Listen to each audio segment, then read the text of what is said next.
Bienvenue au Philosophy Hub, notre café philosophique. L'atmosphère ici est vraiment... elle est pensée pour la lenteur. Une lenteur qui est tout à fait nécessaire aujourd'hui. Exactement.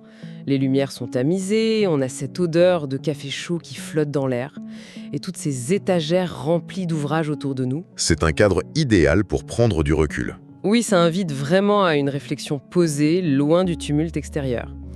Aujourd'hui, notre exploration approfondie s'attaque à un véritable monument de notre psychologie moderne.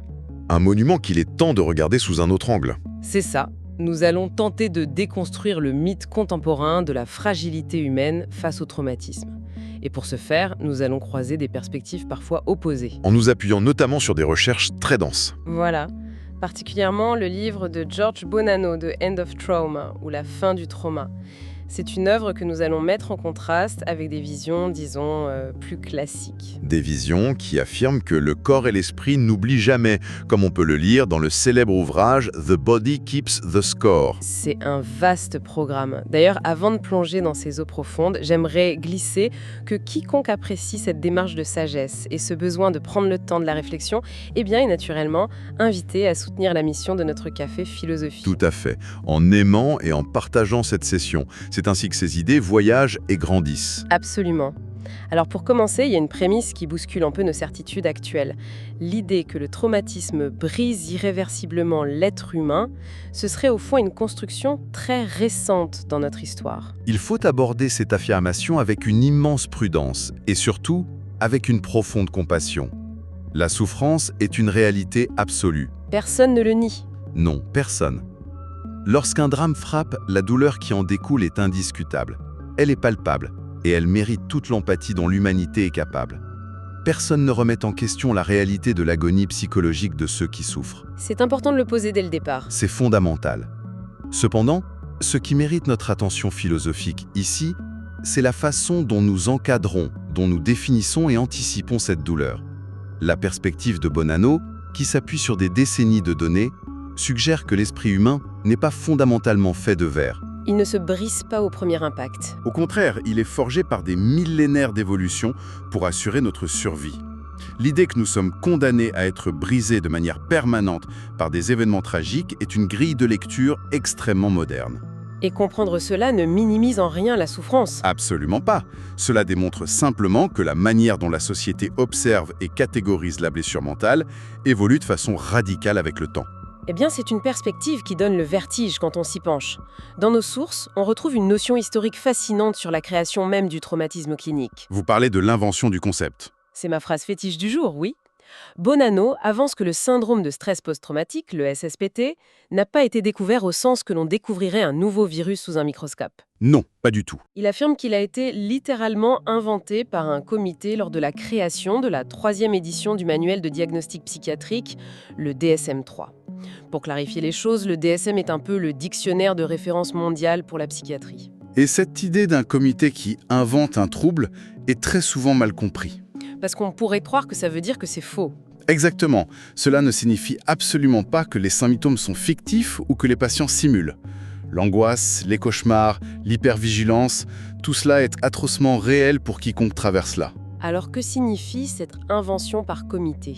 Cela signifie que le choix de regrouper ces symptômes précis sous une seule et même étiquette médicale, appelée SSPT, est une convention humaine. C'est une construction sociale née d'un besoin de classifier à un moment précis de notre histoire contemporaine. Parce que l'humanité a traversé des horreurs indicibles depuis la nuit des temps. Bien sûr, mais elle ne les a pas toujours regardées à travers un prisme médical. Si l'on remonte le temps, prenons les écrits de Samuel Pepys en 1666. L'année du grand incendie de Londres. C'est cela. Après avoir survécu à ce brasier qui a ravagé la ville, il décrit dans son journal intime ce que la psychiatrie moderne qualifierait d'hypervigilance sévère. Il ne dormait plus. Il raconte comment des mois plus tard, le moindre craquement de bois, la moindre rumeur dans la rue le réveillait en sursaut. Le cœur battant à tout rompre. Il était terrorisé à l'idée qu'un nouveau brasier ne l'engloutisse dans son sommeil. La terreur était bien là. Mais il n'avait pas de mots cliniques pour ça. À son époque, il n'y avait pas de catégorie pour la nommer. C'était simplement la condition d'un homme ayant frôlé la mort. L'histoire de la médecine nous offre d'autres transitions tout aussi révélatrices. Si l'on avance jusqu'à la fin du 19e siècle, en pleine révolution industrielle, on voit apparaître un concept très étrange, la colonne vertébrale des chemins de fer. Le fameux Railway Spine. Oui, les accidents de train de l'époque étaient d'une violence inouïe. Et le docteur John Erik Erichsen a commencé à observer des survivants qui ne présentaient aucune blessure physique, mais qui développaient des troubles mentaux profonds. Et son explication de l'époque était purement mécanique. Il pensait que des micro-traumatismes invisibles sur la moelle épinière causaient ces bouleversements psychologiques. L'exemple du Railway Spine est d'une perspicacité redoutable sur notre fonctionnement social. Ce qui est captivant, c'est la curieuse coïncidence historique qui l'entoure. L'apparition des assurances. Absolument.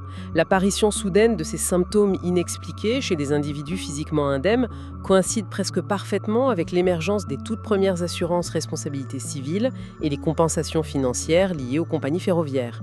Encore une fois, la conclusion n'est pas de dire que ces victimes cherchaient cyniquement à profiter du système. Non, la détresse était sincère. Mais le nouveau contexte économique et juridique a soudainement offert un langage acceptable, une forme de légitimité sociale pour exprimer une souffrance psychologique qui autrement aurait été ignorée ou étouffée par la société victorienne. Il a fallu attendre 1889 pour que les choses évoluent médicalement. Oui, avec le neurologue Hermann Oppenheim, qui a introduit le terme de névrose traumatique. C'est un véritable point de bascule. Pour la première fois, le corps médical reconnaissait officiellement qu'un choc purement psychologique, sans aucune lésion organique, pouvait altérer l'esprit humain de façon sévère et durable. Ce long cheminement vers la reconnaissance nous amène inévitablement à la boucherie de la Première Guerre mondiale. L'industrialisation de la mort dans les tranchées a forcé les sociétés occidentales à regarder la destruction psychologique droit dans les yeux. Avec ce que l'on appelait le shell shock, l'obusite. On est passé d'accidents de train occasionnels à des millions d'hommes exposés quotidiennement à l'anéantissement. Et la réponse initiale a été d'une cruauté inouïe. C'est un chapitre d'une tristesse absolue. Les images d'archives et les récits cliniques de l'époque témoignent d'une détresse qui dépasse l'entendement. Des soldats présentaient des tremblements d'une violence incontrôlable, une incapacité totale de se tenir debout. Des hurlements nocturnes, des paralysies soudaines. Et pourtant, ils n'avaient souvent aucune blessure visible. Face à ce phénomène, les autorités militaires se sont retrouvées dans une incompréhension totale. Et cette ignorance a eu des conséquences fatales. L'histoire de Harry Farrar en est l'illustration la plus tragique. Un soldat britannique engagé sur le front occidental. Oui, submergé par la terreur, il se retrouvait physiquement incapable d'avancer vers la ligne de feu. Il tremblait de tout son être. En 1916, ses supérieurs n'ont pas vu un esprit brisé par la violence des combats. Ils ont vu un effondrement moral. Exactement. Il a été jugé à la hâte, condamné pour lâcheté et fusillé à l'aube par son propre camp. Le poids de cette erreur est immense. Ce n'est qu'en 2006, soit 90 ans plus tard, que sa mémoire a été officiellement réhabilitée et qu'un pardon posthume a été accordé. Son exécution est le symbole brutal d'une société en transition, passant douloureusement d'une ère qui condamnait moralement et mortellement la fragilité humaine à une ère cherchant désespérément une compréhension médicale. C'est exactement cela. Mais aujourd'hui, nous sommes passés d'une époque qui punissait la fragilité par la mort à une époque qui la médicalise de plus en plus. Cette médicalisation moderne nous a-t-elle poussés vers l'extrême inverse ? C'est la grande question de Bonanno. Sommes-nous arrivés au point de croire que le moindre choc nous brisera inévitablement ? C'est là que l'analyse des grandes catastrophes contemporaines vient bousculer nos acquis. Si l'on observe la réaction humaine face à une horreur moderne, soudaine et massive, les chiffres racontent une histoire très différente de ce que notre intuition suggère. Prenons les événements tragiques du 11 septembre 2001. La couverture médiatique, la violence de l'effondrement, tout laissait présager qu'une ville entière, voire un pays entier, resterait traumatisé pour des décennies. La logique voudrait effectivement que face à un événement d'une telle ampleur apocalyptique, l'esprit humain cède collectivement. Mais pour comprendre la véritable nature de notre résilience, il faut regarder les données de près. Le chercheur Sandro Galea a mené une étude épidémiologique rigoureuse sur la population de Manhattan après les attaques. Et ces résultats offrent une véritable leçon d'humilité. 5 à 8 semaines après l'effondrement des tours, environ 7,5% des habitants de l'île présentaient des signes cliniques de SSPT. Ce taux montait bien sûr à environ 30% pour les personnes se trouvant dans les tours ou à proximité très immédiate. Ces chiffres témoignent d'une onde de choc sévère, c'est indéniable. Mais la véritable révélation se situe quelques mois plus tard. C'est cette évolution temporelle qui remet en question la notion de fragilité permanente. Absolument. Au bout de seulement 6 mois, savez-vous ce qui est advenu de ce taux global de 7,5%? Il a chuté. Il s'est effondré à 1,7%. La très grande majorité de ces individus n'a pas sombré dans une pathologie chronique. Ils ont assimilé l'horreur, ils ont guéri, et ce à une vitesse surprenante. C'est ce qui fonde la règle des 2/3 de Bonanno. Donc environ 2/3 des personnes s'en remettent d'elles-mêmes. Les données mondiales le confirment systématiquement. Environ 2/3 des individus parviennent à s'adapter. Ils intègrent la cicatrice psychologique et reprennent le fil de leur existence sans développer de troubles psychiatriques chroniques. C'est un soulagement philosophique immense. Savoir que la peur, la tristesse dévastatrice, la colère noire qui envahissent l'esprit après une catastrophe ne sont pas les symptômes d'une maladie en devenir. Ce sont simplement le prix d'être humain. Une émotion intense n'équivaut pas à une maladie mentale. L'être humain n'est pas fait de verre, il est conçu pour survivre psychologiquement. Cependant, cela soulève une question difficile, presque éthique. Si 2/3 s'en sortent indemnes ou guérissent rapidement, qu'est-ce qui sépare concrètement ces deux groupes? N'y a-t-il pas un risque de culpabiliser le tiers restant en leur disant implicitement qu'ils manquent d'une force innée? S'agit-il d'un simple trait de caractère? C'est le danger majeur d'une mauvaise interprétation de ces données. La résilience n'est absolument pas qu'une question de constitution psychologique interne ou de force mentale. Ce n'est pas que dans la tête. Ce sont les ressources externes. Les ressources matérielles et sociales jouent un rôle titanesque et souvent ignoré par notre culture qui valorise tant l'effort individuel. Si nous reprenons les données du 11 septembre, l'analyse montre que les personnes qui ont, en plus du choc initial, ont perdu leur emploi, ont subi des dommages financiers importants ou traversé déjà d'autres crises, avaient 3 à 5 fois plus de risques de développer un SSPT à long terme. La stabilité matérielle est donc un rempart fondamental pour la santé mentale. C'est la première ligne de défense. Mais au-delà de ces ressources, il y a un concept philosophique essentiel pour comprendre le comportement humain face au drame. C'est le paradoxe de la personnalité. Un concept fascinant. Ce paradoxe nous enseigne qu'aucun trait de caractère, aucune réaction émotionnelle n'est bonne ou mauvaise dans l'absolu. La valeur d'un comportement est intégralement définie par le contexte dans lequel il s'exprime. Tout dépend de l'environnement.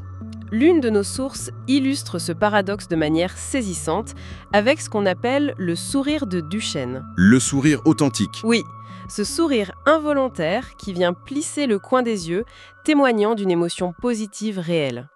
Dans la psychologie classique, particulièrement dans le cadre d'un deuil, afficher ce sourire en évoquant la personne disparue est souvent interprété comme un signe éclatant de résilience. C'est la preuve que l'esprit peut encore convoquer la joie malgré la perte immense. Exactement. Mais que se passe-t-il si l'on transpose ce même comportement dans un tout autre environnement? Un monde parallèle, par exemple, où les porcs sont impensés pour un Hello Weft. Les études menées auprès de survivantes d'abus sexuels subis dans l'enfance montrent une réalité bien plus sombre.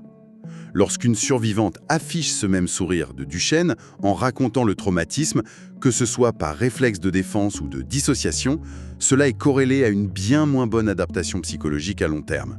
Le même comportement, un résultat opposé. Et plus tragique encore, la société et le système judiciaire peuvent terriblement mal interpréter ce sourire nerveux. Ils peuvent l'utiliser pour invalider la douleur de la victime sous prétexte qu'elle ne correspond pas à l'esthétique attendue de la souffrance.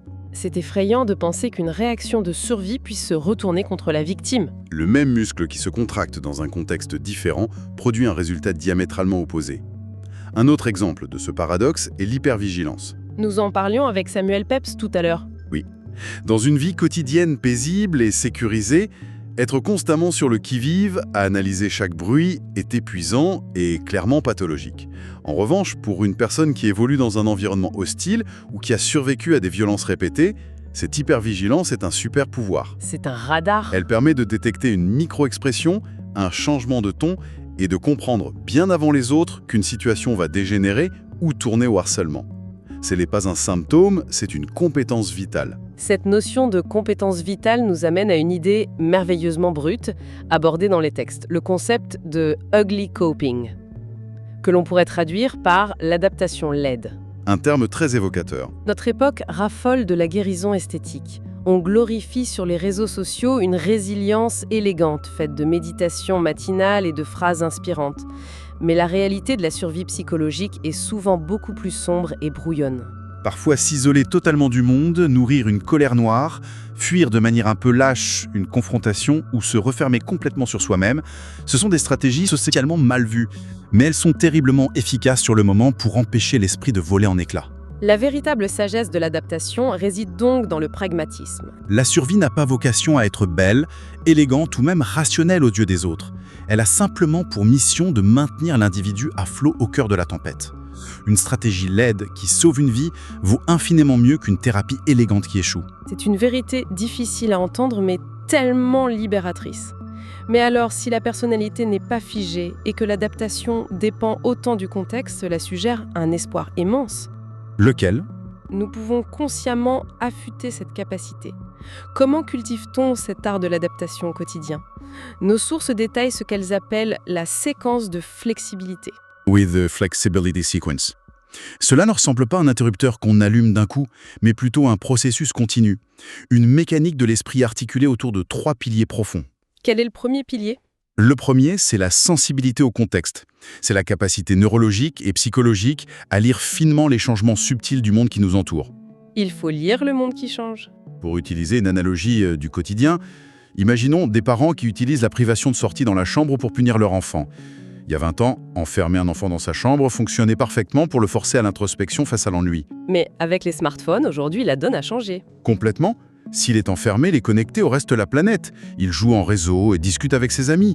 Si les parents ne détectent pas ce changement radical de contexte technologique, leur stratégie éducative devient totalement inopérante. Sur le plan cognitif, il est fascinant de noter que les études d'imagerie cérébrale suggèrent que la biologie joue un rôle ici. En effet, les individus possédant un hippocampe plus large, cette région du cerveau essentielle à l'apprentissage, sont naturellement plus performants pour repérer ces modifications invisibles du contexte. Donc, une fois le contexte analysé, il faut agir. Et c'est là qu'intervient le deuxième pilier de cette séquence. Le répertoire, ou la flexibilité expressive. Il me semble que le piège ici serait de s'enfermer dans un seul rôle. Penser qu'il faut toujours se montrer fort et stoïque, ou à l'inverse, croire qu'il faut absolument purger toutes ses émotions en permanence. L'enfermement dans un seul mode de réponse est précisément les définitions de la fragilité. La véritable santé mentale réside dans la capacité de choisir son mode d'expression.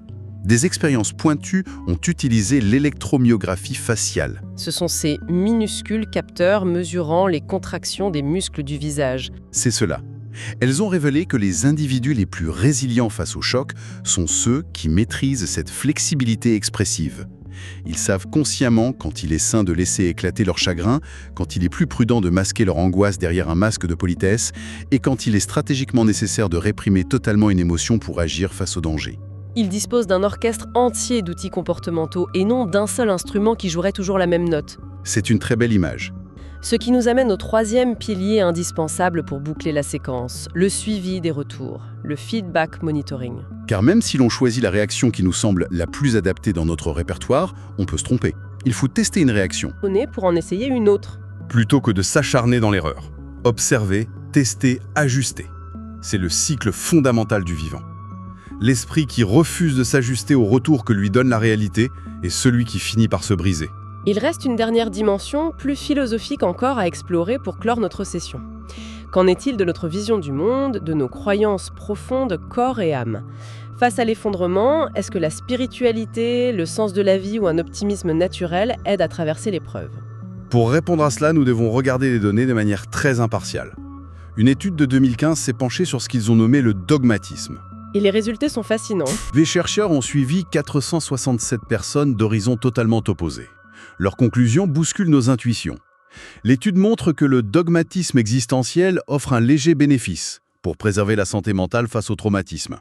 Qu'est-ce qu'on entend par dogmatisme existentiel ici ? C'est le fait d'être absolument certain, que ce soit la certitude inébranlable que Dieu existe et veille sur nous, ou par la certitude tout aussi absolue qu'il n'existe pas et que nous sommes seuls maîtres de notre destin. Donc le croyant convaincu et l'athée militant s'en sortent mieux. Exactement.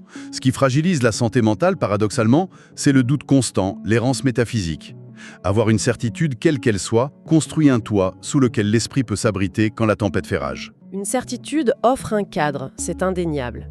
Mais si l'on se plonge dans les études de corrélation, ce dogmatisme idéologique n'est pas le véritable bouclier de l'humanité. Le facteur souverain se trouve ailleurs. Il se trouve dans nos liens avec autrui. C'est le constat le plus unanime de toute la littérature sur la résilience. Le facteur roi de la santé mentale, avec une corrélation statistique massive de 0,55, bien au-dessus de la religion ou les techniques de flexibilité, c'est le soutien social. Se sentir important pour les autres. C'est la certitude intime que si l'on tombe, un filet invisible tissé par nos proches sera là pour nous retenir. Ce n'est pas juste avoir des connaissances, c'est un lien vital. L'influence de ce que nous croyons et de la manière dont nous envisageons l'avenir va même jusqu'à modifier la physiologie de notre corps. Je pense à l'étude de l'Université du Michigan menée entre 1994 et 2008. Sur les crises cardiaques. Oui, en observant des patients ayant survécu à un infarctus, les chercheurs ont mis en lumière le pouvoir littéral, un pouvoir de vie ou de mort, de notre état d'esprit psychologique. Les données issues de cette étude sont magistrales. Ceux qui abordaient la vie avec un optimisme généralisé avant leur attaque cardiaque ont démontré une durée de vie significativement prolongée par la suite. Mais la statistique la plus glaçante concernant la dépression. Le taux de mortalité le plus foudroyant, atteignant 33%, frappait les patients qui n'étaient pas dépressifs avant, mais qui ont développé une profonde dépression après la crise cardiaque. Pour eux, l'infarctus a agi comme le déclencheur d'un effondrement intérieur qui a fini par détruire le corps. Et pourtant, au milieu de ces chiffres funestes, se cache une lueur d'espoir absolument paradoxale. Parmi ces milliers de patients, ceux qui souffraient d'une dépression installée avant l'accident cardiaque, mais dont la dépression s'est miraculeusement dissipée après avoir frôlé la mort, ont affiché le taux de mortalité le plus bas de toute l'étude, à peine 22%. Frôler la finitude a agi sur eux comme un électrochoc salvateur. Cela me rappelle cette histoire bouleversante évoquée dans nos sources, l'anecdote de l'ouvrier dont l'échafaudage s'est effondré. Brisé par la chute, rendu tétraplégique, le scénario logique aurait été un plongeon dans le désespoir. Au lieu de cela, l'impossibilité totale d'utiliser son corps l'a contraint à explorer son esprit. Il s'est tourné vers les mathématiques théoriques, y découvrant un talent inné. Il a fini par déclarer que cette chute vertigineuse avait donné à son existence un sens et une profondeur qu'il n'aurait jamais pu atteindre debout sur ses deux jambes. C'est incroyable de voir que l'optimisme et la recherche de sens peuvent reconfigurer la biochimie du corps. Mais peut-on s'entraîner à l'optimisme? N'est-ce pas le fruit d'une loterie génétique? Heureusement non. Si l'esprit peut se reconfigurer sous le choc, il demeure également malléable face à l'entraînement. Des méthodes cliniques existent et fonctionnent. Comme l'exercice du meilleur soi possible, best possible self. Oui, cet exercice consistant à s'asseoir, écrire et visualiser méthodiquement un avenir lointain où l'ensemble de nos objectifs de vie se seraient réalisés. Ou encore le psychodrame. Cela prouve que l'on peut véritablement muscler notre capacité à ressentir de l'espoir. Et c'est cette malléabilité qui nous amène à une réflexion cruciale pour clore cette exploration. Toute cette analyse soulève un dilemme clinique et profondément philosophique dans notre quotidien. C'est vrai. Lorsque nous interagissions avec ceux qui souffrent, un ami, un proche, nous sommes perpétuellement tiraillés entre deux attitudes instinctives. D'un côté, il y a la normalisation. L'envie de rassurer la personne en lui disant que tout le monde traverse des épreuves, que le temps fera son œuvre. Et de l'autre côté, il y a la validation. S'arrêter, regarder la personne dans les yeux et affirmer que sa douleur est unique, indicible, et qu'on reconnaît l'horreur de ce qu'elle traverse. Maintenir l'équilibre entre ces deux approches demande une grande sagesse. Si l'on normalise trop, on risque d'invalider froidement la réalité de la blessure. Mais à l'inverse, si l'on valide de manière outrancière, le risque est d'enfermer l'individu dans un rôle exclusif de victime. Il devient alors impossible de s'extraire de ce statut pour recommencer à vivre. La véritable compassion réside dans cet art infiniment subtil de naviguer entre ces deux pôles. Rassurer sans minimiser, reconnaître sans emprisonner. C'est un équilibre mouvant qui doit sans cesse s'ajuster à l'instant présent. Nous voici doucement arrivés au terme de cette session de notre café philosophique. Je tiens à vous remercier pour cette lumière jetée sur des concepts d'une telle profondeur.